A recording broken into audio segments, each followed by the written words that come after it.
What is up, guys? It is Uncle Bob, and welcome to the channel. Welcome back. We are here to celebrate the fact that we have finished The Legend of Zelda Link's Awakening. And we are here to talk about this bad boy, which we have brought out every single Zelda game as we've beaten it. Um, Now this is how I rank my Zelda games of the three that I've beaten. I've beaten many more, but I haven't played them. Some of them in like probably more like 8 years. Yeah, like 8 years ish. It's been since I've played some of these games. Um, so if you're wondering how on earth I put A Link to the Past under The Adventure of Link, well, I would go check out that video. Because in my playlist on my channel of beating every Zelda game, I have my little reviews of them go up on each. So, especially after I beat all of these games, I can kind of just document how I feel about them. So, I know it's weird. I know it's jarring. If you want to go see why that's the case, I mean, I'm going to kind of go over it here. I guess a little bit as I, talk about the interplay with now Link's Awakening into my experience with these other games. Um, when it comes to the world, I guess first we'll talk about the actual real interesting part of Link's Awakening, which is its story. And I said this during the end of the finale, and I guess when it's been brought up at other points during the game. This game, you as Link are the bad guy.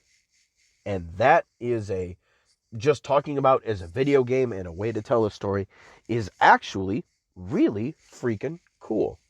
You have Link who has come to this world that, sure, it's a dream world, and he's a character on a greater mission. He can't be held captive on this dream world.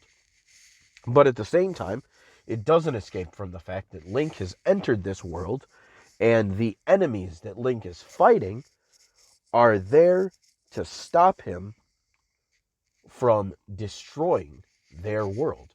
I mean, when you finish Link's Awakening, you watch the world fade away out of existence. Now, yeah, it's a dream world. Did it, quote unquote, actually exist? No, but at the same time, I mean, you know, it seems like Link could die in that world all the same.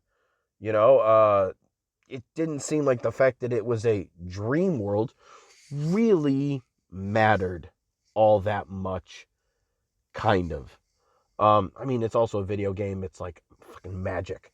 So, but no, you go to that world to end its existence. You are the bad guy of that world and of the game, technically. And that is such a cool thing that story-wise between these first three games, just that concept alone to me would put Link's Awakening on very top. Um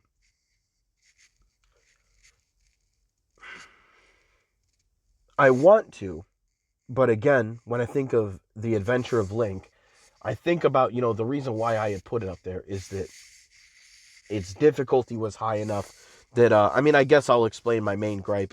Not really gripe with A Link to the Past, but, as a teen, A Link to the Past was my favorite Zelda game. That was my favorite Zelda game for the longest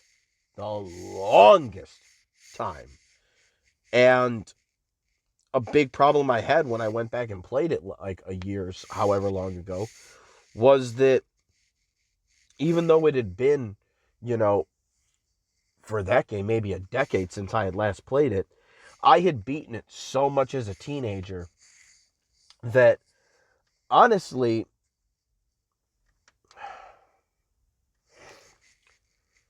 it just, I died once to a random Hinox, like right when I got into the Dark World, because they do like 3 or 4 hearts worth of damage per hit.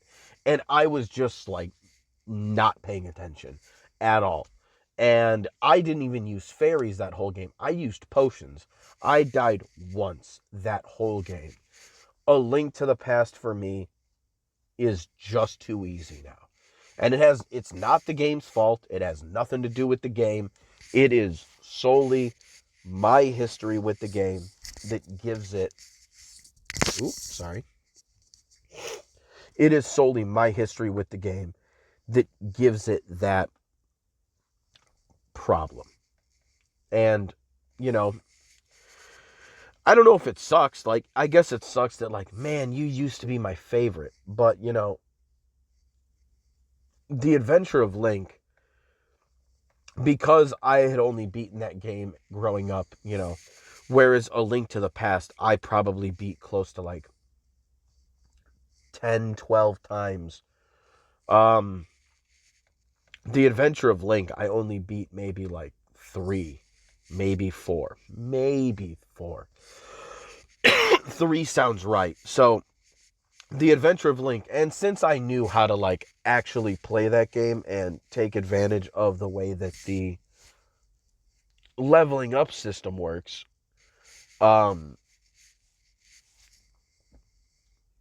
since I was able to do that, I had a much more rewarding experience with The Adventure of Link. And like I said, that's just my vast history with A Link to the Past, how many times I beat it. It just made the game far too easy. And, you know, when I think of how Link's Awakening fits into this, it's obviously not platforming difficult the way that,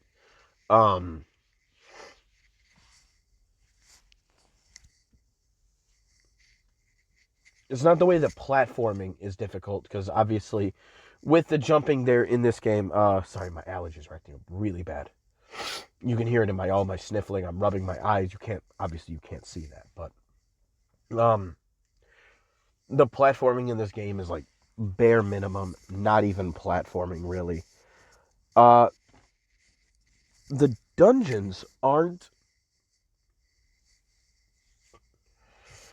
they're not as hard as A Link to the Past, I don't think. I don't know. I have a harder time with the dungeons in this game, but it's solely due to unfamiliarity. But I mean, when I'm grading these, I guess I'm grading it by how much I enjoyed it and how much of a rewarding experience it was for me to beat it. I would say, oh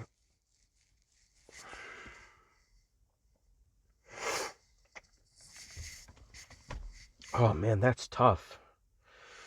Because it was rewarding to beat a lot of these dungeons that I don't have as much like experience with as I do any of the dungeons in the past 3 games.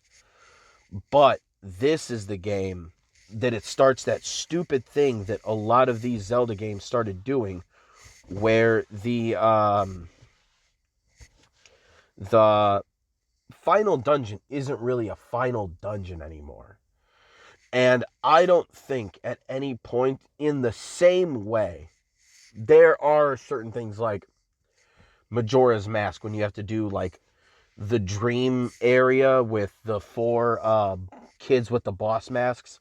Like when you have to do the Goron thing where you're like bouncing from fucking bullshit to bullshit, and it's like a Goron racetrack. Like that whole thing is probably harder than most Zelda things you ever have to do anywhere else. But that's not like dungeon difficult. That's not difficult in the same way that like old school dungeons were. You know, um what's it called? Is it just called Death Mountain? Or is it called Death? I don't remember, but whatever the Ganon's dungeon in The Legend of Zelda, um that one, the Grand Palace of the Adventure of Link, and Ganon's Tower in A Link to the Past. Those all 3. There will be no Zelda game, like when it comes to ending dungeons, as far as I know so far, that will beat those three, because those ones had a proper like ending dungeon, like to fight the boss. And I mean, Twilight Princess kind of has that, but it's not hard enough. So like, meh, it just doesn't feel the same. I think Minish Cap might have one, but I've barely ever played Minish Cap. That's one of the ones that'll be a blind experience. So if that one has what I'm looking for, oh my god, would I love it. What I would love it so much. Um, but as far like none of the other Zelda games, as far as I remember, do the final dungeons really stand as a true test of your Zelda-ing in the way that these first three games are. So when Link's Awakening comes in and like the final dungeon is a maze, it's like, man, that really blows. That blows real hard. I know like, oh, now maybe it was a size limitation, maybe it was like, time, they couldn't fit, whatever it was. It feels like a huge letdown. And the final boss, I would say, is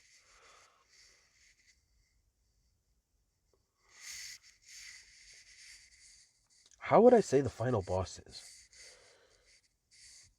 Ganon and Zelda isn't hard. It's more just the fact that like getting to him is hard. And after that, just not dying. Like, I know obviously, forehead, don't die, obvious. But I mean like it's such a long track to get to him that hoping, for a new player especially, hoping you have the medicine to actually get to him and then beat him. Like, he himself is easy. You just swing your sword randomly until you hit him like 3 times, and then the last time you hit him and shoot him with a fucking silver arrow and he's dead. But bang, done. Like, finito. So, eh, not really too hard. The Adventure of Link. The Thunderbird is pretty challenging and rewarding. In the final dungeon, it makes it hard to get to. And I did end up cheesing Shadow Link when I played it. I know out of the, I think now has been 4 times that I've beaten the Adventure of Link. I know one of them. One of them I know. I fought Shadow Link, or Dark Link, whatever he's called. I fought him legitimately and won. I lost also a bunch of times, but like I did actually play the game and like I was intent on beating him the real way, which I think is also why even after was like 6-7 years of between Adventure of Link playthroughs, um I think that's why I remembered my way to the Thunderbird like the very first time I entered the dungeon. Like didn't even get lost when I went through there. Like it was actually shocking how close I got to beating it my very first try. And I beat it the second try, or at least like second set of game overs. Um but especially if you do actually play it legitimately, because I know how hard Darkling can be.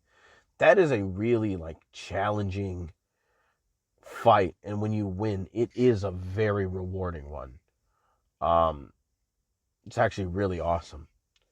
Uh, and A Link to the Past is a lot of the same things. Like it's a big dungeon. It's got a lot of enemies, mini bosses. It's got a lot of everything. It's not as hard as the other two, but it's still pretty goddamn good. I must say, it's still pretty good. And again, I just went through the last 3 games. This game, the egg. Such a bummer. Such a bummer of a dungeon. And unfortunately,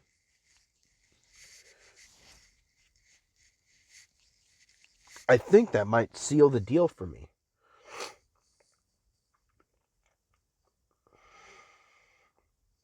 I'm going to put in the new second place is going to be good old Link's Awakening. Again, because I have less experience with Link's Awakening than I do a Link to the Past, it made a lot of the shit a lot harder, and I appreciated that, especially because, again, I'm not as familiar with the game. Sure, a lot of times it was just, me having to slow down, especially with Eagle's Tower and Turtle Rock, just kind of taking a second and being like, okay, wait a minute. Let me look around. Let me settle down. And especially Eagle's Tower, where I was just kind of wandering around aimlessly, kind of just getting frustrated. Once I sat and was like, okay, hold up. Let me actually pay attention to what I'm doing and not just doing shit. Let me pay attention. Once I did that, it was pretty easy. But still, easier. The easier of the two for me goes to A Link to the Past, which makes Link's Awakening, at least in most regards, except for the final dungeon, a more rewarding experience. It still doesn't beat the ending for me on an emotional and fun level that The Adventure of Link did, but I also am fully willing to admit that this is only due to my experience with the games and my history. And, if somebody were to just play through these games blindly, like Adventure of Link for most people, especially if they don't have a real history with old school games, Adventure of Link for most people is going to be way down there. But as this being one of my favorite series of all time, I have a very unique history with these games compared to most people out there. So, honestly, with the story of Link's Awakening out of these four games, like I said, would put it at the top easy. But as interesting and cool as that makes the game, and as fun as that made, re-exploring, the ruins and hearing all the bosses, getting more frantic about things as it gets going. Fuck, you can't wake the windfish. You're going to destroy everything. The bosses get more frantic as you go. And that's actually pretty cool. Especially when I frame it as, you're kind of the bad guy. Unfortunately, if they just had a